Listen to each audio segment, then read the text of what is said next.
Oi, gente! Hoje é um vídeo diferente. Eu vou gravar com o meu assistente.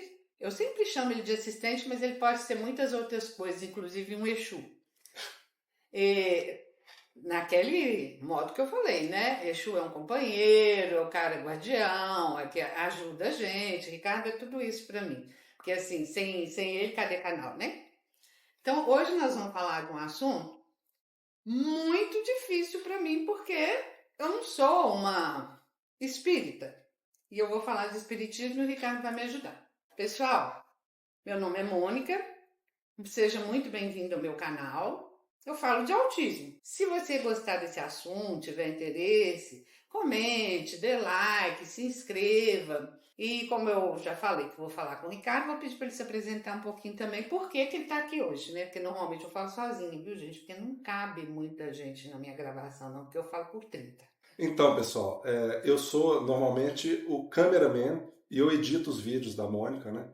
E a gente conversa muito sobre os temas, a gente conversa muito de maneiras de trazer compreensões, reflexões que possam ser úteis para as pessoas.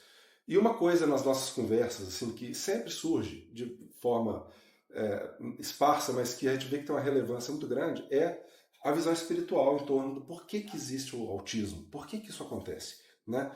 E aí eu fui pesquisar também algumas causas espirituais, algumas explicações. E aí, depois de um tempo de maturação desse assunto, hoje a gente chegou à conclusão que é um bom dia para começar a falar desse assunto aqui no canal. Até já tem algum vídeo a respeito, mas não tão específico assim. O que o autismo realmente como que isso chegou de forma por causas espirituais, né? Então hoje a gente decidiu falar disso e a Mônica ela fala que não é tanta praia dela, mas na verdade uma coisa que eu noto é que muitas vezes, né, Mônica, esse assunto ele causa tanta dor na gente, porque quando a gente vai buscar, né, é porque a gente está buscando um alento, a gente está buscando um conforto na alma. A gente vai atrás de um centro espírita, a gente vai um livro e aí às vezes a explicação que é dada ela ou não responde ou ela parece um julgamento muito duro em cima das pessoas que mais estão precisando, né, de na verdade um conforto. Não é o julgamento, porque a gente tem essa questão de culpa que é da religião católica cristã, né? Então não tem muito isso, não. Eu já vi muitas coisas pesadas acerca do tema, acerca do Pedro, específico, gente falando dele, né? Mas eu não tenho esse julgamento de culpa, não. Eu acho que, assim, coisas que já aconteceu comigo, né? Eu ir num terapeuta que mexia com vidas passadas e ele falou que ele viu. O Pedro não estava lá, mas ele viu através de mim que ele viu um cavalheiro, quer dizer que era o Pedro, ele achou que é, né? Terapia de vidas passadas, quer dizer, mas aí você foi fazer da sua vida passada ou da dele? Da dele, é Da dele. interessante, porque ele dizia que é através da mãe, Ah, sim. porque a mãe também tem inscrições do filho, Verdade. né? Ele seria capaz. Por que eu fui sozinho? Porque era difícil o Pedro estar no divã, ficar quieto lá, né? Então, comigo era o melhor para ele se conectar. Então, ele falou algumas coisas de outras coisas também, de um irmão meu que já morreu, mas ele falou que ele estava vendo um cavaleiro muito bonito, muito forte, que é esse cavaleiro de guerra, né? Montado num cavalo com uma lança, e ele ia matar um outro soldado, possivelmente, que estava sem a pé, né? Não a cavalo, pedindo clemência. E na hora que ele foi matar, que ele foi lançar a lança, provavelmente a lança puxou isso, né? Veio um raio em cima dele e ele caiu do cavalo. A cena foi muito rápida, ele não sabia se o cara chegou a morrer, o cavaleiro, se ele se levantou dali e ainda matou o outro, né? Isso ele não viu. Mas, esses dias a gente tem visto, né, Ricardo? Ricardo me mandou um vídeo de um médico, chama Dr. Sérgio Thyssen, ele está na internet, ele é médico, tem consultório, eu acho que ele é cardiologista, se não me engano ele é físico também. Esse Dr. Sérgio, ele veio de uma família espírita, ele coordena trabalhos espíritas, ele trabalha com isso, e ele está falando sobre autismo. Ele falou que está recentemente mais integrado nessa área aí, né, de autismo, porque é recente o turbilhão de gente que apareceu com esse diagnóstico, então chegou nele, que não é um psiquiatra, não é um neurologista, mas como ele é espírita, chegou nele através da parte da espiritualidade dele. E ele começou a trabalhar com isso. E ele deu uma explicação por que as pessoas são autistas. E eu achei muito interessante, porque eu falei assim, juntou com esse quadro das vidas passadas, porque ele falou que normalmente Os autistas são pessoas que passaram por guerras, Segunda Guerra, Primeira Guerra, ele cita muito Primeira Guerra, Segunda Guerra, e são pessoas que mataram outras pessoas, que viveram essa coisa ruim da guerra pessoalmente, e que não foi só uma vez, às vezes o espírito foi a várias guerras, né? E ele ainda falou uma outra coisa interessante, tem essa prevalência de 4-1 de menino sobre menina. Por quê? Nas guerras são mais homens, né? Quando a menina vem autista, é interessante. O quadro dela, às vezes, é mais grave e ela é masculinizada.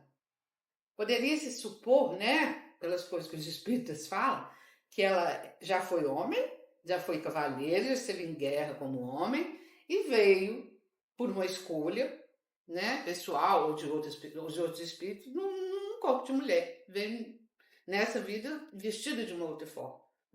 Né? Ô, Mônica, você quer Pode terminar? continuar. Não, porque eu acho que é muito importante a gente falar para quem está nos assistindo que não cabe a nós. A gente mesmo não tá fixo em acreditar em uma dessas coisas. Por exemplo, essa é uma das explicações que a Mônica está trazendo, que ela viu, e eu também quero falar de algumas outras, mas o mais importante é a gente não se ater a uma dessas explicações, porque a gente vê que se tem várias explicações, é muito possível que nenhuma delas responda completamente a questão. É o mais provável, né? Ou seja, é muita pretensão querer encontrar uma resposta única para questões complexas e que atingem muitas pessoas, né? Então essa é uma explicação que a Mônica está trazendo, que tem uma plausibilidade bem grande, que pode ser o caso do filho dela, por exemplo, ou não, né? E de outras pessoas ou não. Mas a gente vê que tem muitos graus diferentes de autismo e tem muitos contextos em que a vida da pessoa autista transforma a vida de outras pessoas, né? Ou seja, aquilo está trazendo o que para a vida das pessoas? E aí a gente vai raciocinar diferentes contextos, diferentes causas para aquilo. Mas, por exemplo, eu vi, né, Mônica, igual eu comentei para você, alguns espíritas bem relevantes, assim, por exemplo, eu vou citar Divaldo Franco, Chico Xavier e também a Lu Gamache, que é uma pessoa que tem um canal no YouTube. A Lu Gamache, eu vou colocar o nome dela aqui embaixo para você poder pesquisar. E tem o próprio Gaspareto, mas eu não lembro o que ele falou. Depois você pode trazer também. Né? Mas aí é legal. Olha só, eu vou falar assim. O Chico Xavier fala que o autista é uma pessoa que tem uma alma muito evoluída. Né? Que você também já ouviu isso. Sim, uma vez que você levou isso para uma pessoa e ele falou, a espírito dele está ocupando a sala inteira. Aí Quer dizer, seria uma controvérsia falar que ele é uma pessoa que vem com tanto sofrimento. Está precisando de evoluir, né? Exatamente. Então essa é uma outra que o Chico Xavier trouxe. Diferente. O Divaldo Franco, ele já fala uma coisa oposta, ou não oposta, mas assim, tem uma conotação bem oposta, que ele fala que são ex-suicidas. Então, é uma coisa muito forte também, de se dizer. A Lu Gamache fala uma coisa também completamente diferente dos dois. Fala que é a primeira encarnação. E aí eu já vi sendo perguntado para ela isso algumas vezes, e ela sempre fala, é o que eu tenho informação. Então você vê que ela também não está sendo dona da verdade. Ela fala, pelo que eu sei, é isso. Né? Ela tem um trabalho de ter contato com espíritos, guias, mentores espirituais e que dizem isso para ela. Então, olha para você ver como que existem explicações completamente diferentes para uma coisa tão complexa.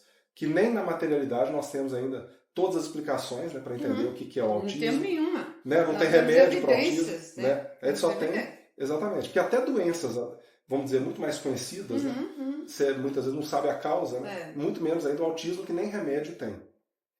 Que, na verdade, né, quando qualquer doença, qualquer diagnóstico, na medicina sistematizada, comum, ocidental, não tem causa, não.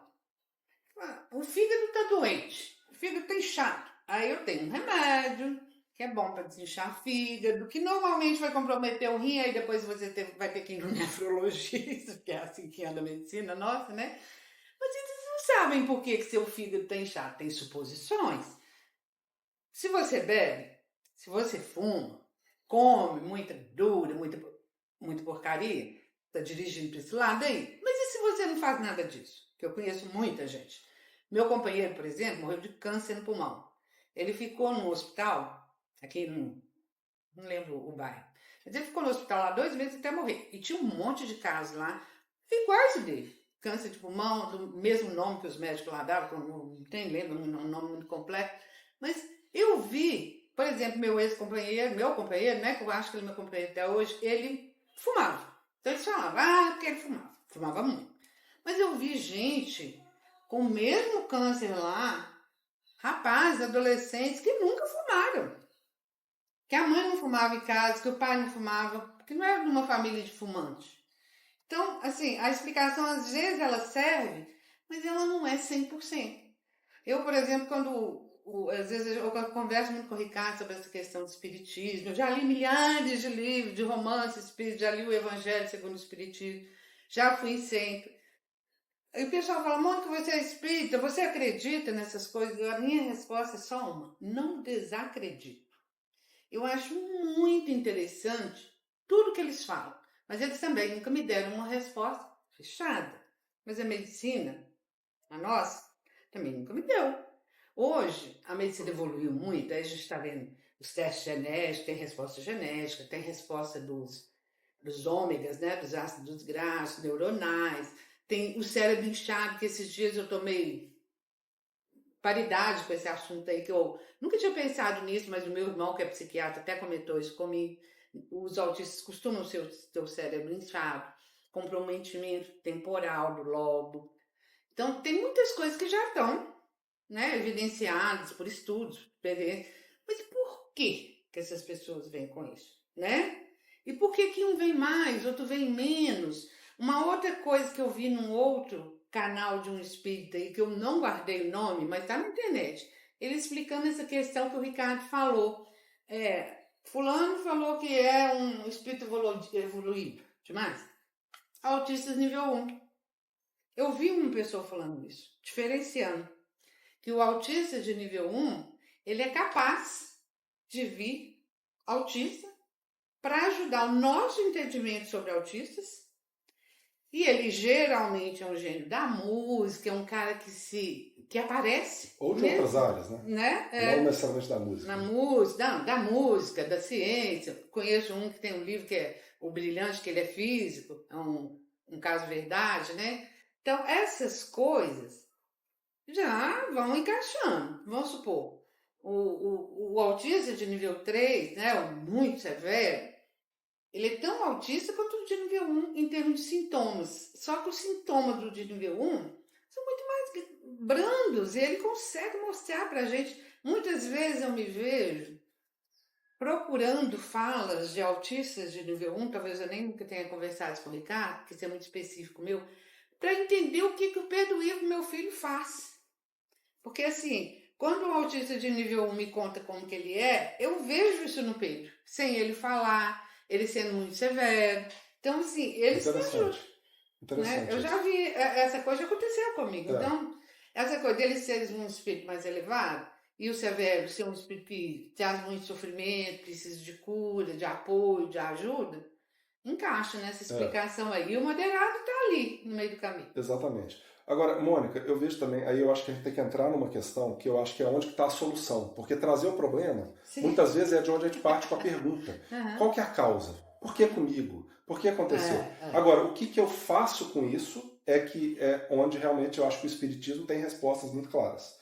E não apenas o Espiritismo, mas toda a filosofia, tudo, a psicologia. A medicina, tem respostas a gente muito vê claras, muitas respostas. Né? Porque, por exemplo, você mesma comentou comigo, né, que já disseram para você que o Pedro Ivo estava sofrendo de muita obsessão. Sim, né? fui num centro que falaram. Tem uma explicação espiritual que eu também conheço, que é o seguinte: o que é a doença? A doença é um espírito em busca de saúde. Eu já ouvi isso. Então, em busca de saúde, o que é isso? Eu penso só em obsessão quando fala disso. Né? Ou seja, um espírito que vai se apegar aos fluidos vitais, à energia vital dos encarnados, e aí isso se chama obsessão. Mesmo que ele não esteja fazendo isso com base em ódio, com base em querer prejudicar, muitas vezes é porque é a única coisa que ele sabe fazer.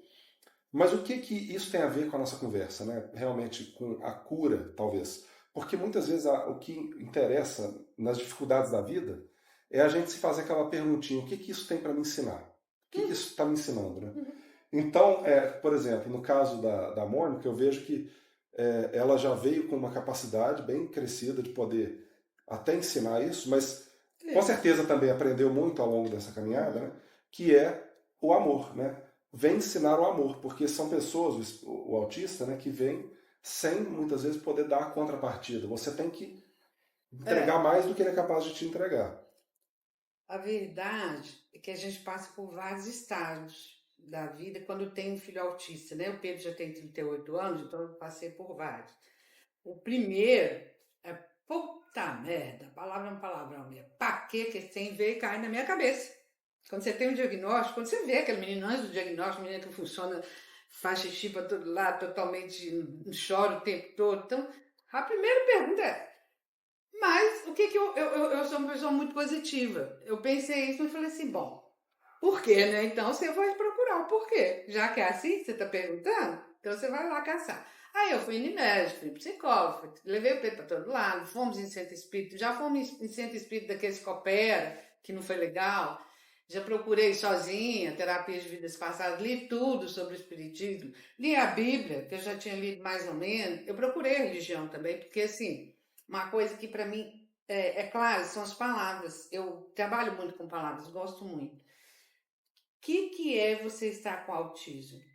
Isso era claro no Pedro. Desligado. Ele era desligado do nosso dia a dia, do nosso mundo aqui. Tanto que o mundo nosso incomodava ele demais. E o que é o espiritismo, a religião católica, né? As que eu procurei mais, é o religare. É a luz. Eu era muito interessada em glândula pineal, que é ela que recebe a luz. Eu pesquisei muito sobre isso. Fui no médico lá em São Paulo, chama Dr. Sérgio também, que é psiquiatra, mas trabalha com isso. Mas no fundo ele trabalha com o espiritismo também. Então, eu fui passando por vários estágios com o Pedro. A gente brigava muito. O Pedro perguntava comigo. Quando eu trabalhava, que eu tinha que levar ele para qualquer lugar, era uma loucura. Eu não tinha tempo para nada. Então não dava tempo nem de baixar a poeira e falar assim, o que eu tenho que fazer com isso? Não, a gente ia de embolo, carne moída mesmo, igual eu falo, né? Mas foi chegando um tempo que eu fui ficando mais velha. A gente teve aqui uma secretária que ficou 10 anos aqui com o Pedro. Ela cuidava dele, a parte física, né? Ela levava para a escola, dava comida, lavava as roupas dele, tudo era com ela. Então, me deu mais tempo de pensar nesse assunto, de estudar mais, de chegar mais próximo de alguma coisa. E depois que essa moça foi embora, coincidentemente, a gente teve a Covid. E eu fiquei mais com o Pedro. Foi nessa época que ficou claro para mim, que isso já estava acontecendo entre a gente, mas ficou muito claro, que o jeito, né, de lidar com isso, de chegar, é o amor. E é um amor incondicional, gente, e ele tem que ser de verdade. Não é aquela coisa assim, igual falando com o Ricardo, eu amo meu filho autista. Mas ele não podia ser Desde que diferente, você, né? desde que ele seja totalmente diferente, né? Ele podia estar numa universidade, né? Ele podia falar comigo. Não é verdade mais. Se o Pedro falar, ótimo. Porque para ele talvez seja legal. Eu não preciso mais dele falar comigo. Eu converso com ele, ele fala muitas vogais, ele faz muitos sons, mas eu não tenho mais essa necessidade para entendê-lo. Eu me conectei com ele de um jeito tal que, assim, esse amor é uma coisa interessante, porque, assim, eu passei a, de verdade, achar o Pedro genial. Ele é muito criativo, ele é muito engraçado, ele é muito sedutor, ele é muito safado. Dizem que ele é muito bonitão, também acho que é. Mas essas coisas me fizeram enxergar ele de um jeito diferente. O que eu mais gosto nele, as atitudes dele são muito diferentes das nossas. Aí o povo fala assim, porque robozinho, rotina. Não, Pedro não passou por esse tipo de tratamento. Ele tem as atitudes dele, que são criativas para o meu gosto. Por quê? Porque eu não faço daquele jeito. As outras pessoas do mundo em geral não fazem desse jeito. E o mais importante, Mônica, que eu vejo na sua fala, não é que você passou a ver dessa forma com o tempo. Ou seja, é um trabalho que a gente tem que fazer conosco. Não é uma coisa que vem pronta, porque senão você não estaria nem precisando disso, né? Antes. Ou seja, isso é prova de que você estava precisando. E quem sou eu para falar que eu também preciso? Né? Depois você baixou aqui nesse terreiro aqui, ó. Você precisa muito, eu tenho certeza. Porque é um negócio interessante. É o que eu falei de Exu, né? O Pedro tem um monte de Exu, passaram, outros que estão agora vigentes, outros que vão vir. Pessoas que aprendem com ele. O Pedro tem alguns profissionais que hoje trabalham com autismo, que começaram a trabalhar com autismo depois de conhecer o Pedro. Quer dizer, ele deu aula de autismo. Eu falo isso, o Pedro esteve numa instituição, uma escola, 25 anos. Quando ele chegou lá, só tinha Down. E a diretora falou assim, Pedro não pode ficar aqui, porque ele é autista, a gente não trabalha. Eu falei, não tem problema não, ele vai ensinar vocês vão ver. Você vê no contexto aqui de Belo Horizonte, que é uma cidade enorme, né? Mas assim, você vê que não existia uma capacitação para se trabalhar com autismo. Se você pensar no que o autismo ganhou com pessoas como o Pedro, obviamente também como você, mas também, né, outros autistas, mas a gente vê a relevância que cada um desses autistas teve para ensinar uma nova profissão, capacitação, entendimento do ser humano nas instituições de ensino, na medicina, na psicologia. Né? Porque aconteceu em Belo Horizonte isso que você está falando, a escola passou a ser capaz. Eles começaram... E com certeza no mundo inteiro. E eu levei para lá uma moça, que era uma psicóloga, que tinha feito uma especialização lá na Espanha em autismo. Então a coisa foi caminhando, né? Eles começaram a trabalhar com autista, ela ficou uns 10 anos lá, montou todo um esquema de trabalhar com autista. Tem uma anedota espírita que fala assim, era um deficiente mental que passou a vida inteira sem falar, sem trabalhar, né? Dando trabalho para as pessoas, né? E aí, quando ele desencarnou, aí perguntaram para ele, e aí, como é que foi? Aprendeu muito com a experiência? Aí ele disse assim, nessa vida eu vim para ensinar. Para ensinar. Olha pra você ver, que é uma coisa que você fala, né? Você brinca com o Pedro, fala assim, vai lá ensinar sobre autismo. Todo né? dia quando ele tá indo pra escola, eu falo com ele. Ô Pedro, vamos lá, você tem aula hoje, você tem que estudar, depois aí que eu falo estudar, eu completo, né? Estudar e principalmente ensinar. Você tem que ensinar como é que é autismo. Aí a gente já entra no nosso papo comum, né? Você é um autistão raiz, todo autista mesmo, autista doido. E você é muito sedutor, então você é um ótimo professor. E ele vai, gente, o peito estufa quando eu falo isso. Porque ele sente que ele é isso. Você empodera ele. Eu empodero ele, né? Empodero. E eu não gosto muito dessa palavra, não, porque eu tô enjoada desses empoderamentos. É complicado, cara. É verdade, vamos trocar. Né? Eles são difíceis, mas eu dou uma força pra ele. Porque essa palavra funciona tanto. Mas eu dou uma força pra ele, eu reforço quem ele é. Porque, na verdade, ele é um professor. Pra mim, ele foi, né? Para muita gente que hoje está trabalhando com autismo, não só essa instituição continua, o carro-chefe dela ainda é autismo. O Pedro saiu de lá, chegou num ponto, tinha que sair para ensinar em outro lugar também, né? Mas tem profissionais que trabalham pessoalmente com o Pedro, com outros alunos, com outras pessoas, que trabalham praticamente com autismo por causa do Pedro. Isso. Né? Ou seja, Mônica, eu vejo assim, eu acho que uma coisa muito importante da gente reforçar é que assim, a pessoa que você está aí, buscou esse vídeo, buscou essa resposta, está buscando essas respostas, né, para a sua vida, para você ter uma paz maior, para você entender, porque realmente entender ajuda a gente a ter paz, né? Mas então, quer dizer que você é espírita, ou que você tem uma fé espiritual, né? Ou seja, a gente vê que o que realmente importa muitas vezes não é o que nós recebemos, mas o que nós fazemos com aquilo que nós recebemos, né? E uma resposta bem fechada a gente não encontra. Até você vê, por exemplo, no Espiritismo fala que nós encarnamos e passamos pelo vácuo do esquecimento. Quer dizer, isso vale para todos. Pode até ter algumas exceções, a gente vê aí falando de pessoas que lembram de outras encarnações. Contou um caso de um autista criança que chegou a ele que ele lembrava de tudo. Lembrava de tudo. Pois é, então tem exceções, tem histórias. Eles tiveram que fazer sessões com ele para ele esquecer. Olha só. Tava horrível. Não, realmente. Eu fico pensando assim, o que seria de sofrimento? Por quê? Eu torço para que no meu passado eu fosse muito pior do que hoje. Porque imagina, eu vou ter querendo evoluir, eu quero estar evoluindo. Então eu torço para que no meu passado eu tenha sido pior. Ou seja, se eu fui pior, na melhor das hipóteses, então significa que não deve ser fácil ficar lembrando as coisas que eu fiz. É melhor passar para frente. Porque tem uma coisa da filosofia que é o seguinte, é muito legal quando a gente pega, se a gente fosse capaz de pegar todos os nossos aprendizados da vida, mas sem lembrar do preço que a gente teve que pagar. Ou seja, manter as virtudes, mas jogar fora, vamos dizer, o peso que aquilo trouxe para o aprendizado. Né? Então, por exemplo, eu aprendi a ter paciência, aprendi a ter compreensão, mas sem ter que lembrar das mágoas que eu passei por ter isso. Por que foi que aconteceu? Então, assim, esquece, mas mas continua com as virtudes. Né? Essa é uma coisa interessante. Eu falo uma coisa bem mais popular. Eu gostaria muito dessa experiência que eu tenho hoje, com um corpite de 20. Exatamente. Seria muito mais fácil. Sim, não ter passado ainda, né? Mas já ter a experiência. Pois é. Dizer, não vou lembrar de nada, não sofri, não desgastei. E a gente vê né? que isso, do jeito que você está falando, existe. Porque tem pessoas com corpite de 20 Às que vezes é tem permanente. muito mais grau espiritual do que pessoas de 90 anos. Às vezes é verdade. Tem gente que fala assim, o velho é uma pessoa boa, só se ele foi bom antes, né? O meu Se ele irmão foi psiquiatra bom que antes. morreu, ele falava assim, vocês enganam com os velhinhos. Vocês acham que velhinho é bom? Velhinho é bom quando ele era bom. Quando ele já era uma pessoa encapetada, ele vai ser muito pior quando ele for velhinho.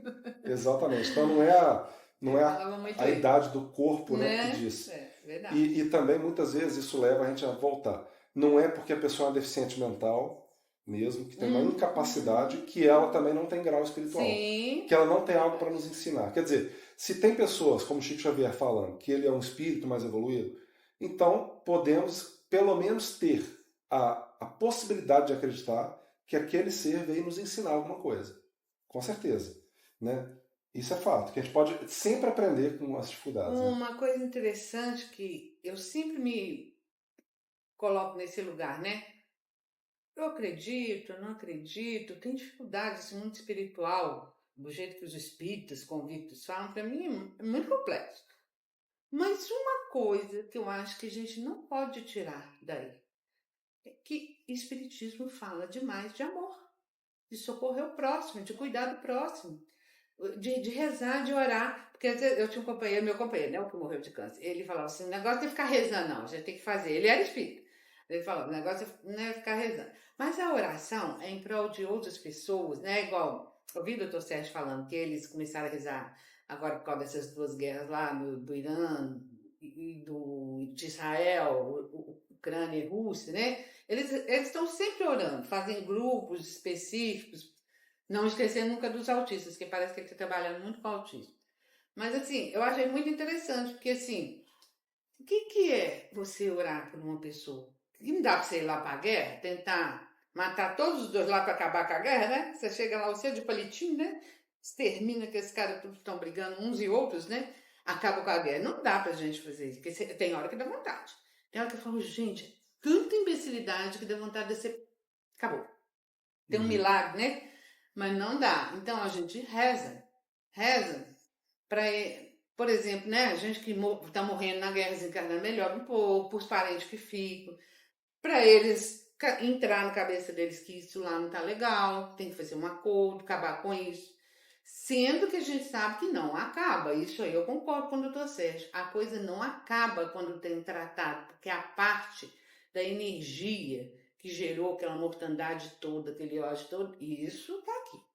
Isso não precisa nem falar de espírito para falar. E como eles falam muito dessas coisas, então o que eu penso, né? Não precisa acreditar, não. Eu sou do tipo que muitas vezes eu penso assim, gente, eu tenho curiosidade, eu quero entender. Eu quero saber sobre o que outras pessoas estão falando. Na verdade, eu quero aprender. Então, gente, ó, depois que a gente já falou sobre essas coisas todas, sobre acreditar e não acreditar, sentir, não sentir, pensar, vamos encerrar por aí e deixar para vocês esses questionamentos, que o que eu mais gosto é de deixar questionamento e também algumas respostas que a gente já pôde dar, né, que a gente já viveu. E eu espero que vocês façam um bom proveito. Se gostarem do conteúdo, de novo, comentem, deem like, compartilhem, se inscrevam se gostarem muito, ok? É isso aí, gente. Muito obrigado pela audiência, né, por ter ficado até aqui. Se você ficou até aqui, realmente você é diferenciado. E é muito importante isso que a Mônica falou, né? A gente ficar com as perguntas sem a pretensão de encontrar, sem ter pressa de encontrar as respostas. Porque muitas vezes elas limitam a nossa compreensão e deixam a gente com uma tendência ao preconceito. Então, e até o julgamento, né? Ah, fulano é assim porque aconteceu aquilo. Essa compreensão de causa e efeito, quando se trata de assuntos espirituais e assuntos complexos, tem que ser olhada com muita calma, né? Então, vamos ficar com as perguntas para a gente poder continuar aprendendo sempre. Forte abraço para todos. E aí, o que você achou? Beleza. Beleza?